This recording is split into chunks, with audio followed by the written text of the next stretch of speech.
I am Giorgelina Zioli, and I will speak about my life and about my work as inspirational writer and producer.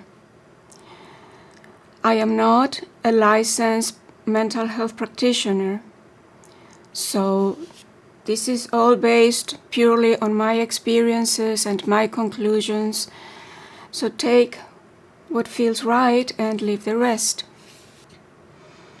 A friend was visiting with me a couple of days ago, and I was telling her about some of the content I was going to present today, and she said, "That's going to be hard to swallow." And I said, "Nobody's supposed to swallow anything. This is just my life, my story, and everybody is different. Everybody has their own story." I do teach a lot about processes and techniques that I have learned over 2 decades of inner work to overcome not feeling well and coming out of depression or whatever the emotional state may be, coming to a place of feeling well, content, peaceful. And my hope is that what took me so long to learn and understand, maybe by passing on this information, some people may be able to find shortcuts. I have written, still to be finished, a small booklet called Sword of the Spirit Warrior, Conversations with Maggie. These are conversations that I had with someone on social media.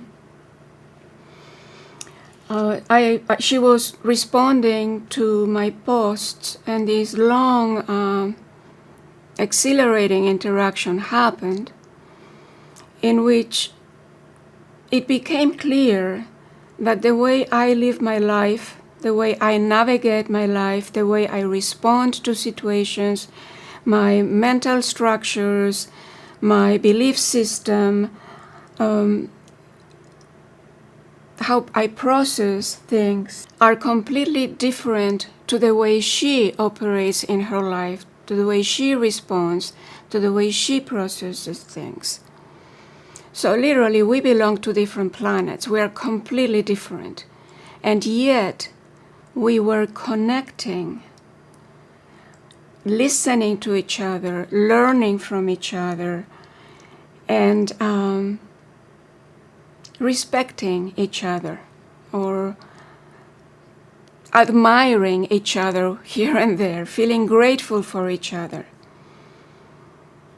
And I thought, this is the kind of communication that we need so much today.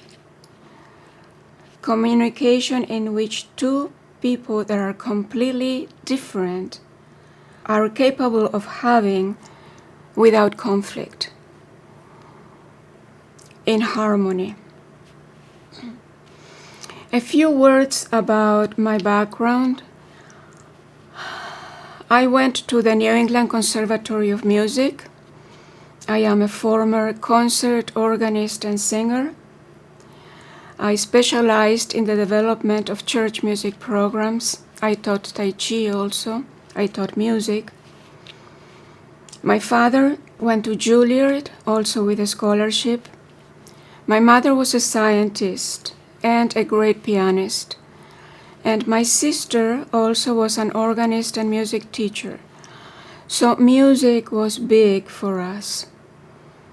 And I always assumed that music would come with me till the end of my days.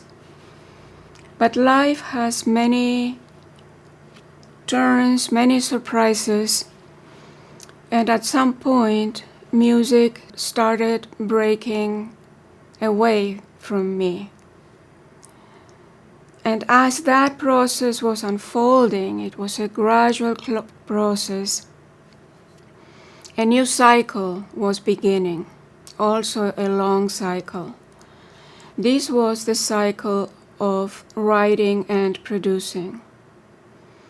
That started in 2003, and around 2019 I was wrapping up the largest volume of creative work. In those years, I wrote the script and produced a show. I wrote 5 volumes of memoirs and related materials. There is a 6th volume in Spanish from earlier writings. I produced 2 films and 2 video series, and I wrote a collection of songs. All these works intertwine, they fit like pieces of a puzzle, making one work called Dawn of the Broken Heart. Dawn is my first name, Alba in Spanish. So this whole work, all these pieces, are about the light coming into my broken heart, opening it, healing it, lifting it up to a place where there's comfort and hope, contentment. Now, why did this cycle begin in 2003?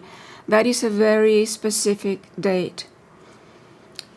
In 2003, I was having a massive breakdown. I was out of control writing, journal writing. I was being flooded by flashbacks and intrusive memories from many different times in my life. There was also a lot of confusion. I had many questions. Why was this happening to me? Why had my life been so difficult, so painful? Why, even though I have many talents, I never really blossomed? As this writing out of control continued, something unusual happened. These little bits of very funny conversations. Now I need to scratch my nose. Okay. These funny bits of conversations were coming into the writing, breaking me away for a few moments from this very tortured place, this crisis.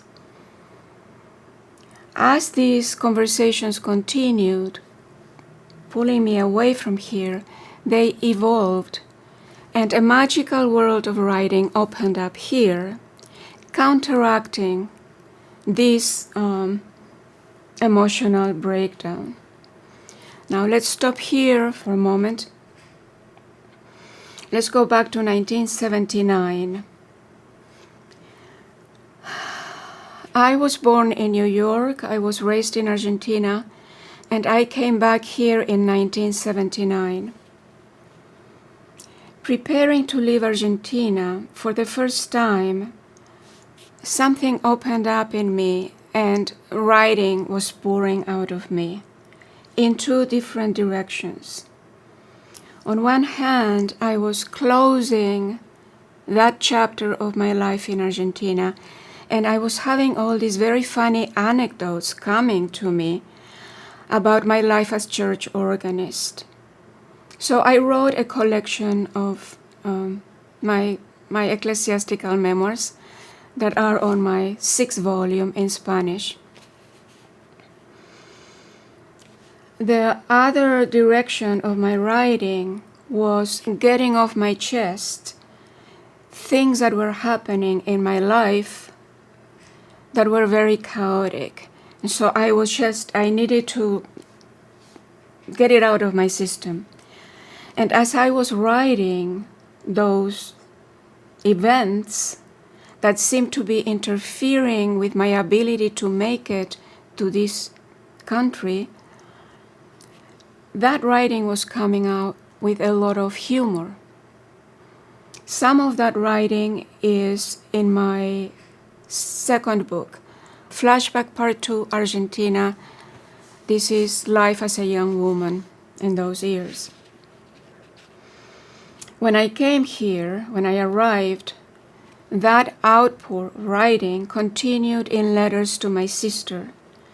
These were not regular letters, because I would be writing about my life here, and then my imagination would fly into this world of fantasy where a voice in my head was making me laugh, and I was just taking dictation. And some of these letters, fragments of these letters, are also in my memoirs. So this world of fantasy that continued for years was happening side by side with my normal life that was pretty difficult most of the time. And there was like a balance going on there. This was keeping me, it was a refuge. Writing to her was a refuge. So there were 4 elements on this first writing time. There was humor, there was journal writing, memoir writing, there was crisis, and there was a magical world. Back to 2003, when there was that crisis, there were also the 4 elements. There was crisis, journal writing, humor, and a magical world had opened up. So that this situation here had been cooking for a long time. It has started in 1979, and probably earlier, where this writing was starting to mature before it actually opened up. So, okay. So I had that crisis in 2003. 2 decades earlier, in 1982-83, I had a similar crisis in which I was writing out of control, flooded by flashbacks, etc. Massive crisis. And at that time, I was living with my mother. She was very concerned, and I will never forget the day she walked into my bedroom with a pile of books, and she said, "Jorgita," she called me Jorgita, little Georgie, "Jorgita, these books will help you find peace." These were books about spirituality and religion, different religions. And I will read from The Way Out, Part 1, Unstuck. This is when she gave me those books to read. Well, that hit the spot. I couldn't stop reading. I was not reading with my mind, I was reading with my heart. And my heart resonated with certain passages. And in the resonance, my heart was being nurtured. I was so hungry, so hungry. Some spiritual readings were filled with poetry. Poetry that reached my soul. Poetry that soothed my broken heart. Poetry that calmed me down, bringing me deep into meditation. Although at the time, I didn't know what meditation was.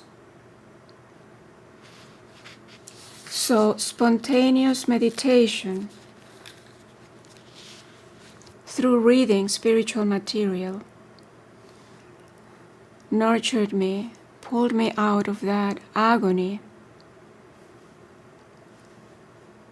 and got me out of there without medications. Here as well, I came out of that, going into my magical world without medications. So those 2 crises in 1983 and 2003 happened in direct connection to 2 men that 2 decades apart, were my counselors. These two men were brilliant. They had great compassion. They helped me in ways that changed my life for the better. But something went wrong that contributed to this going into this nightmare, this underworld in which I was suicidal. I had to overcome suicidal impulses to get out of there. What went wrong?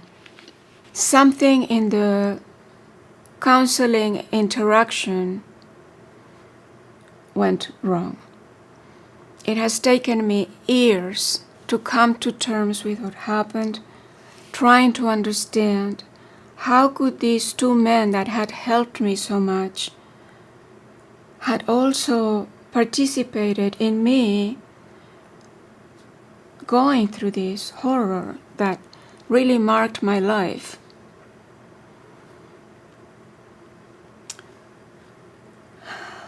This man, who was my very first counselor, did everything he could to help me. And after years of trying to understand, I have arrived to a conclusion, and this is just my perspective. I believe that what happened is that he was blind to his own limitations. That even though he wanted to help me, he was not equipped to help me because I had a history of severe trauma, including military violence. I had come from a military regime when I came from Argentina. In this situation, because I was in so much pain, out of control, I wanted to pull away. He thought that this situation was good for me and encouraged me to stay. My description of that dynamic, I believe that he misused his power as a counselor by encouraging me to stay in a situation that was too much for me. With the best of intentions, thinking he was helping me, this happened. What happened with this other counselor? Side by side with all his goodness, he was also very, very sick. He was a very sick man who was a predator, my boss, and the pastor at the church where I worked as music director. This was in the United Church of Christ, the UCC.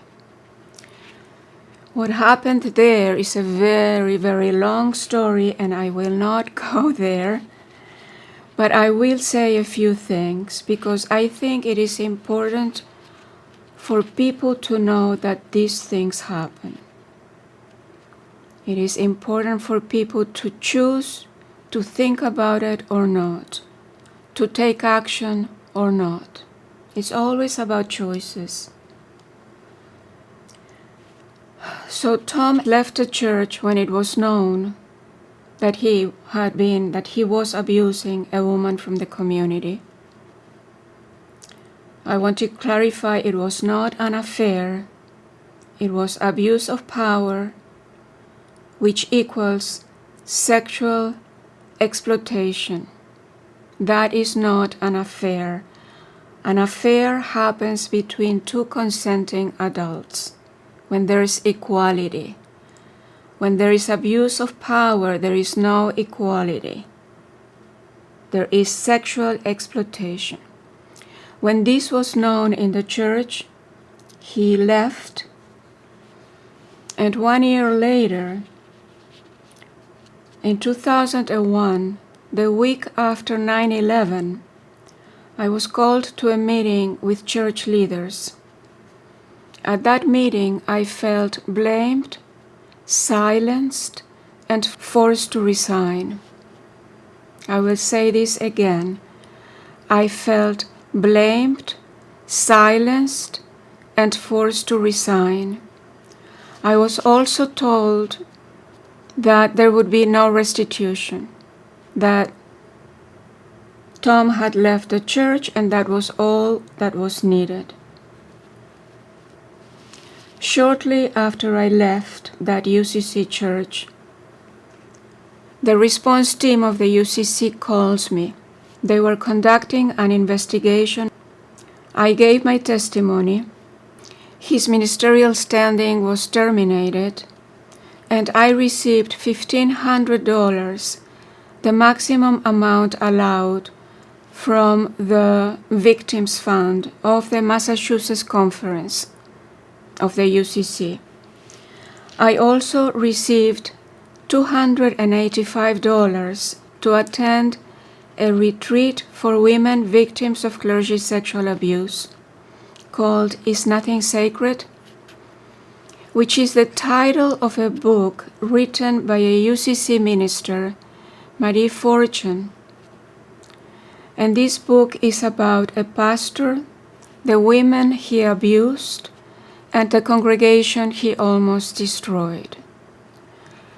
This book describes in detail what churches are supposed to do to take responsibility for the victimization that happens by their own ministers, to bring some degree of justice, some degree of healing to us. Again, this book describes what it needs to be done. Based on my experience, from my angle, the way I see things, my perspective is that the United Church of Christ knows exactly what needs to be done and chooses not to do it. It is always about choices. So I have written 2 memoirs about these 2 experiences. These memoirs raise awareness about the dynamics of abuse of power. A lot has been said about abuse of power for many years now. More education is needed. Many people still do not understand what abuse of power means. Victims continue to be blamed. I know it's happening to me still. The stigma continues. A short quote from that memoir. Every time a victim is blamed, she sinks deeper into despair. Every time a victim is blamed, the pain becomes unbearable. A field with 1,000,000 crosses where victims of abuse hung, silent, unseen, forgotten. Somebody is sobbing. God, is that you?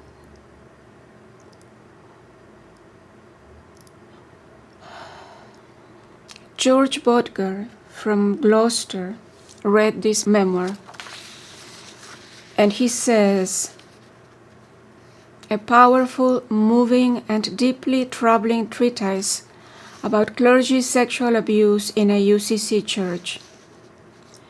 It deserves widespread exposure and demonstrates the need for church renewal and accountability.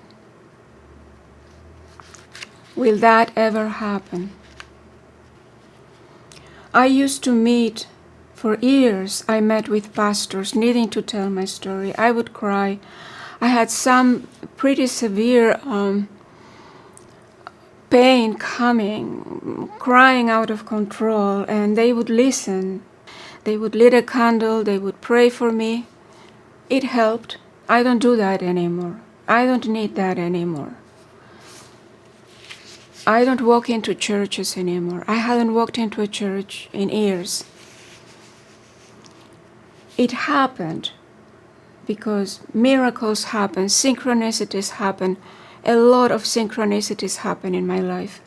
And all of a sudden, after having decided I'm not talking to pastors anymore, even if many good pastors have really helped me, but I had decided, no, I'm not doing this anymore, I'm moving on.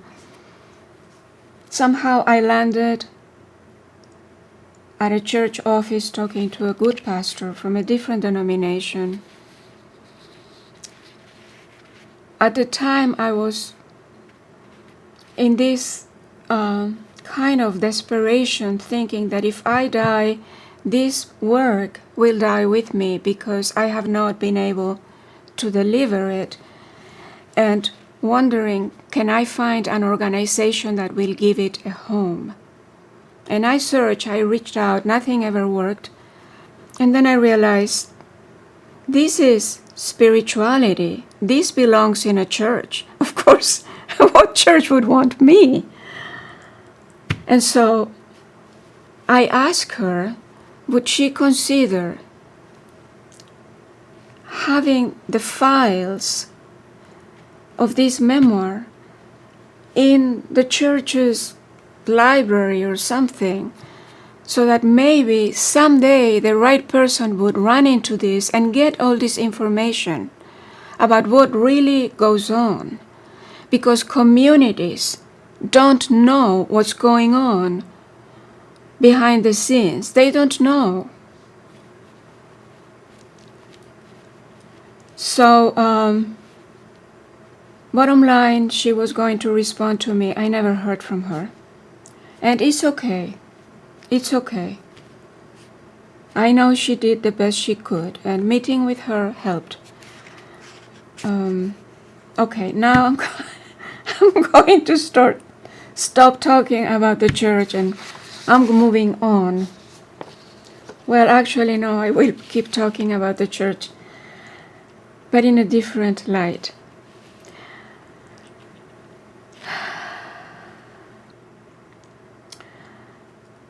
So, those two memoirs, besides raising awareness about the dynamics of abuse of power, describe in detail the spiritual and psychological emotional processes I went through that pulled me out of that underworld, of that emotional inferno. I spent 22 years in psychotherapy. So my memoirs, in particular, the first 3 volumes, the flashback series, and then the magical journey of a trauma survivor. 1 second, my feet are cold. I have taken off my shoes. Okay. So these first writings intertwine therapy sessions, a lot of psychological insights, and the growth that took place. That world is intertwined with my spiritual journey. I will talk about that later. But that spiritual journey, a lot of it was happening here in this, through writing in this magical world. So the pain of these experiences intertwines with this growth, this understanding. It intertwines with illustrations by my inner child, with poetry, with letters, with photos. So it's not just the rawness of the pain, but it's the comfort that is being given by all these different layers of different elements. A lot of that work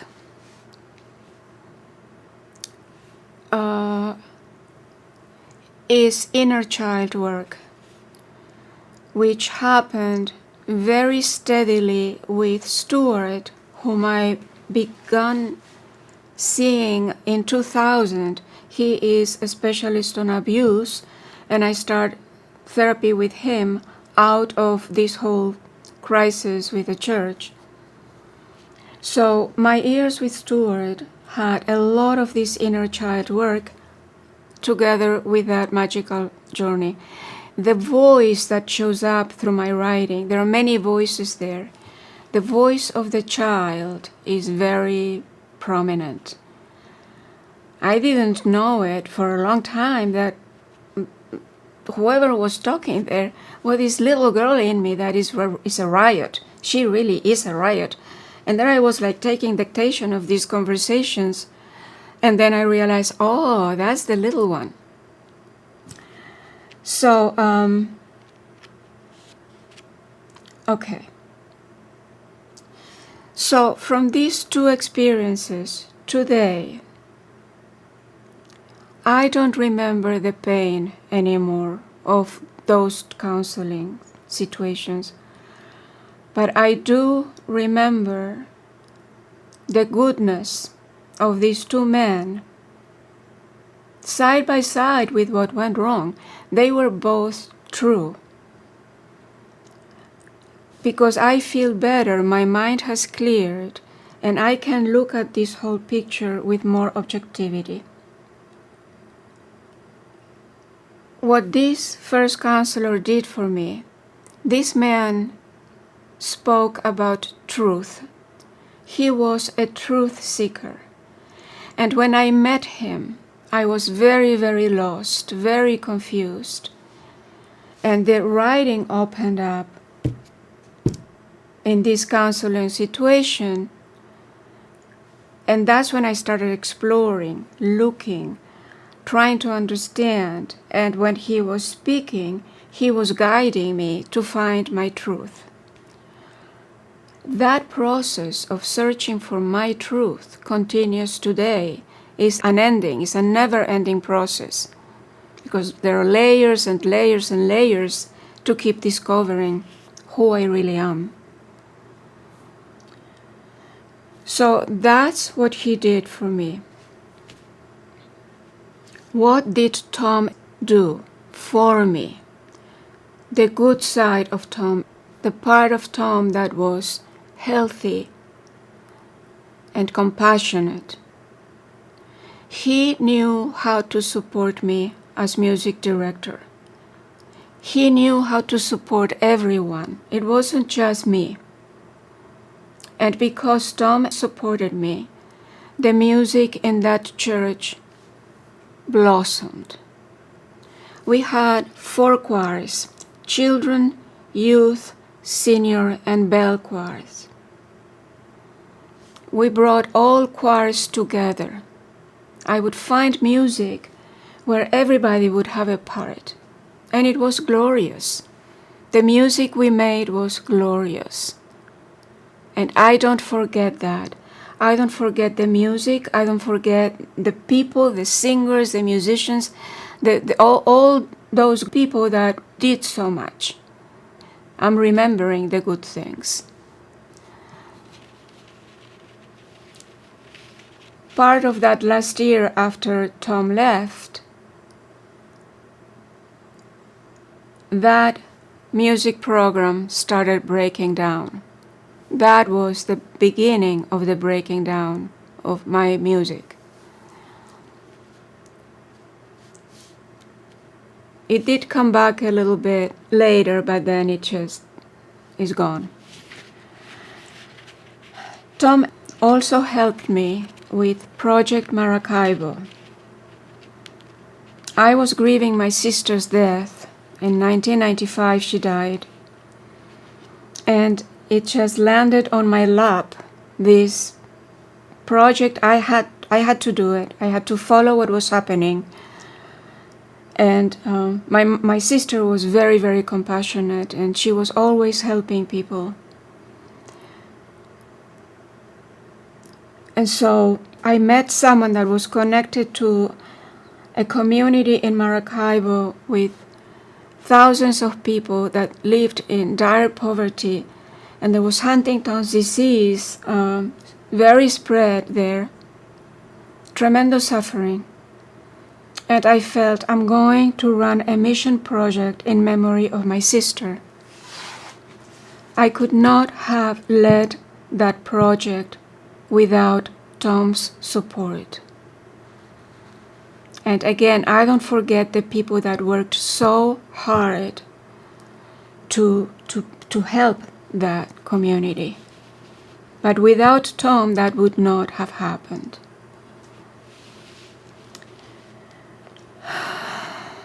I always say it's about choices, and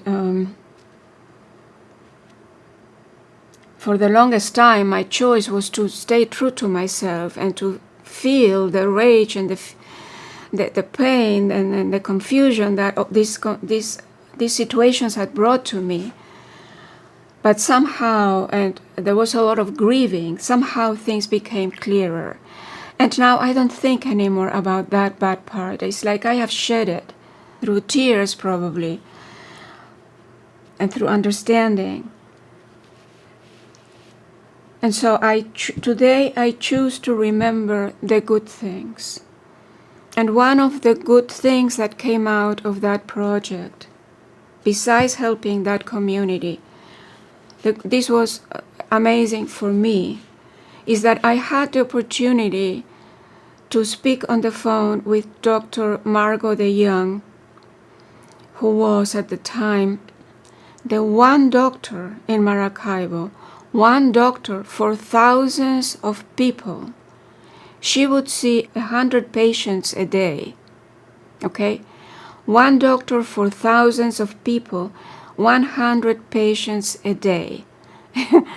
And I talked to her once and she said, "Come visit us, Georgelina, I'll take care of you." Like she had nothing else to do, right? So for me, the experience of direct contact of a person of the caliber of Mother Teresa that gives her life to this, to being of service, it can't be described how it transforms one's life to have that type of connection. Again, that happened because of Tom. Something else that was very, very life-transforming for me, coming from that Maracaibo project. When I was working on it, I was obsessed. I had to help these people. I was consumed by it. And I learned that my cousin in Argentina, he and his wife, up in the mountains, in the north of Argentina, well, I think it's by the mountains, they were running food kitchens out of their own pockets. They were not just feeding the hungry, they were empowering the hungry to feed one another. They would organize them to cook and serve to one another, and those who had a small garden brought a potato or an onion, whatever they could, to support, to interact, to make a family. And I remember talking to my cousin's wife, and she said that they would visit, she and her husband, my cousin, would visit with this community, with these people. They would go to their homes, and some of them would even know that they had visitors in the room. They would be looking into a void, and she said they are in a place beyond hopelessness.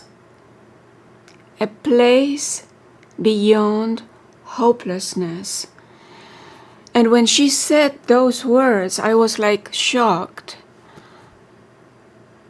That was me.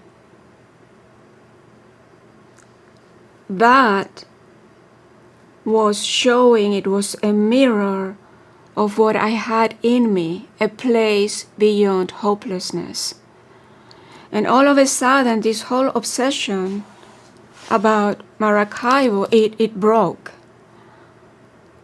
And I realized I have done enough. It is time to close down that project. I realized that it was easier for me to exhaust myself beyond words to help them. That was easier, to feel their pain than to feel my own. I am an empath. What that means is that I sense energy fields. That's something we empaths struggle with. What do we do with all these energy fields that we are sensing? There's so much pain around us, and we are feeling everything. So it's really a learning process not to be overwhelmed by it. But for me, I was sensing the hunger and the pain of 10,000 people or more inside me as if it were my own. And I was choosing that instead of looking at my own pain. And it was easier for me to work to feed them than to take care of me. And so it became clear I have to stop that. Now it's time for me. Now it's time to take care of me, to feed myself, to find enough work, etc. For people, many who have been traumatized, particularly childhood trauma, maybe not everybody, I don't know, but I know it's many of us who go through that level of trauma, that depth of trauma. It's very difficult to learn to take care of oneself, to learn to love oneself. It's a massive piece of work to learn to do that. I am still learning. So my first counselor had initiated helping me find my truth. Who am I? What's really going on with me? And Tom, with his support, somehow things led me back to Argentina to find a mirror to show me this very deep place inside that I had never seen before, which was a massive, massive breakthrough for me to come out of that as well. So now I'm going to introduce you to my paintings. These paintings came to me. I didn't plan on painting them. These are my only paintings. They just happened. When did they happen? In 1983, when I was in the middle of that crisis with my first counselor.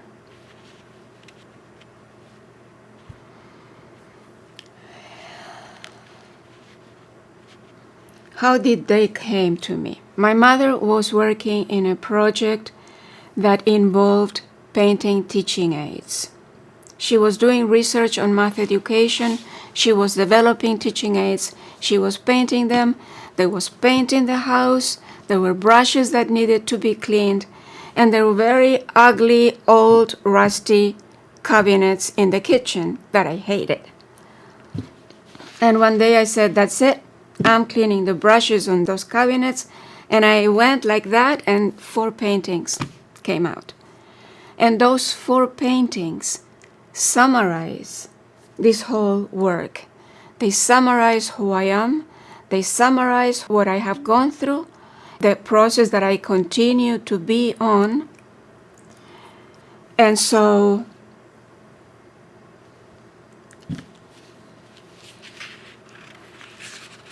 for me, life is magical. There is magical.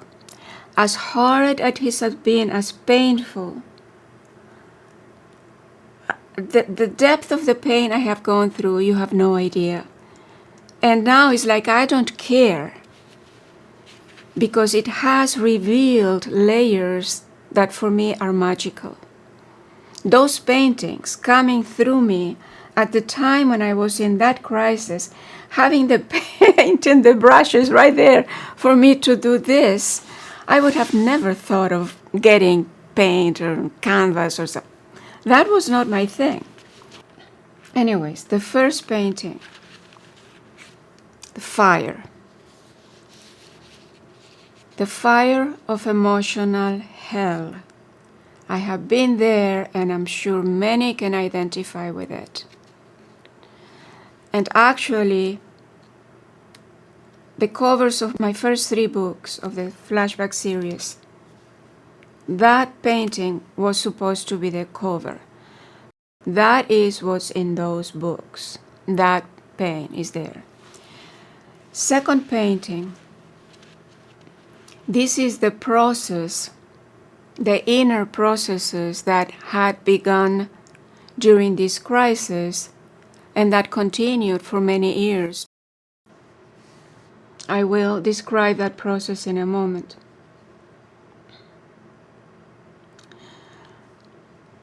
The third painting is called Roses of Fire. This is the blossoming that happens when one goes through the fire from a blue sky of eternity. That's what I have called it. This is not a blue sky somewhere out there. This is a space that I found inside me that is a tangible space of peace. I'm not there all the time by any means, but I have tasted it. And every time I get glimpses of it, I get transformed. So that blue area is that space of peace. Some of the blossoms are all these works.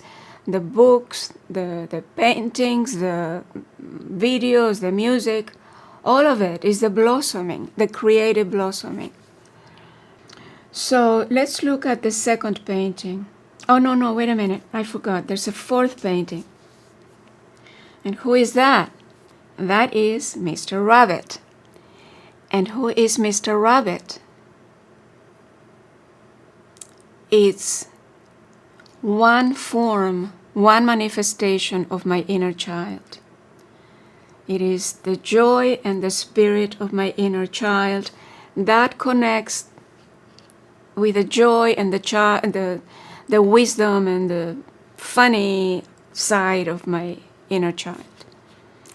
So, funny that Mr. Rabbit shows up when I'm in the middle of this massive crisis.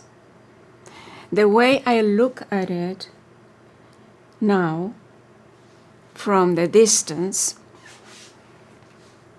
I try to make sense of things all the time. The way I look at it is that my psychological structures collapsed because of all these flashbacks, crises, whatever. Something else broke through, which was my spirit, at least my inner child spirit. One little stream of it. So now I can go to the second painting.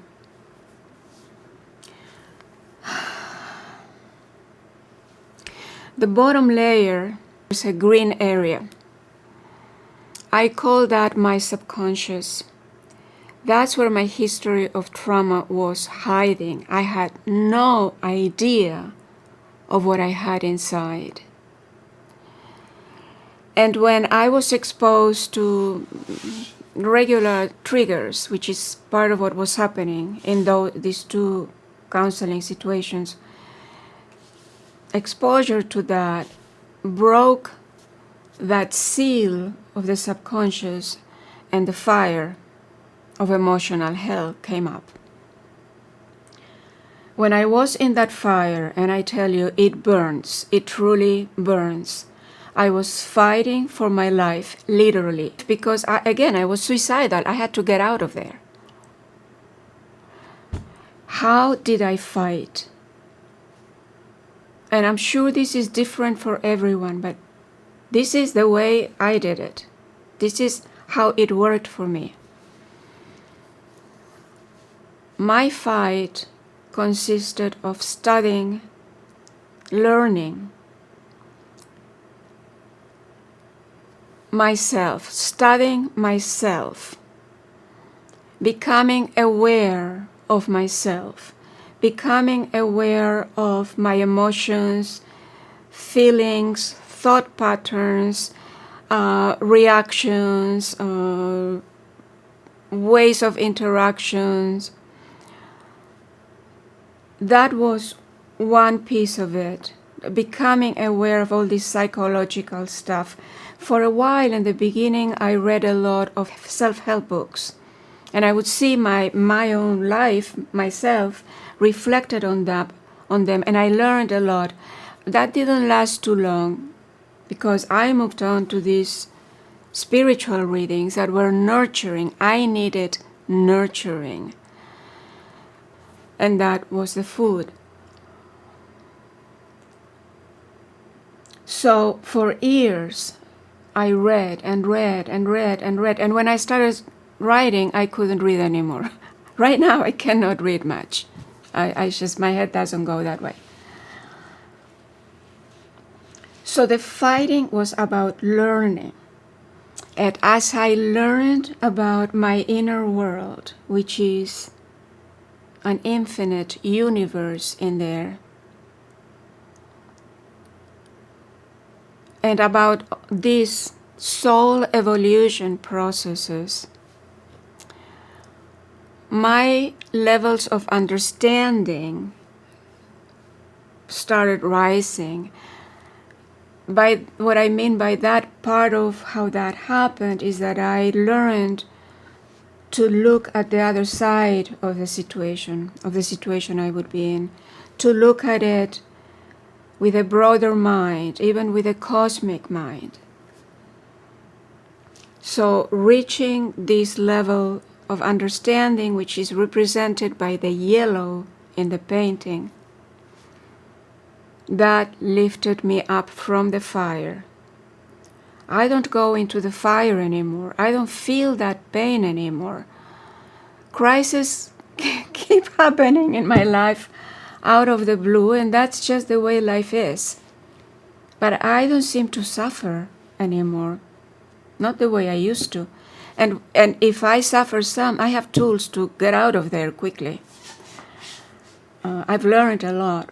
So the light of understanding, as that builds up, then there's that little white area on the top that looks like a dove. I didn't mean it that way, it just happened. So that white is the white of peace.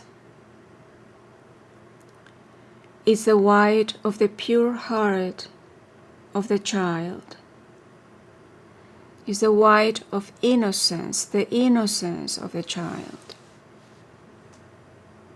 We all have that. We have, everybody has been a child, I hope. I hope that we are all humans with a history of having been a child. And so it doesn't matter how much you may not remember it. That pure heart, that innocence is in there. Anyone can find it. I am not different from anyone. I think what may be different and from some is that I was put in such difficult situations that it was about fight or die. And in order to fight, I had to go through all this and learn all these things.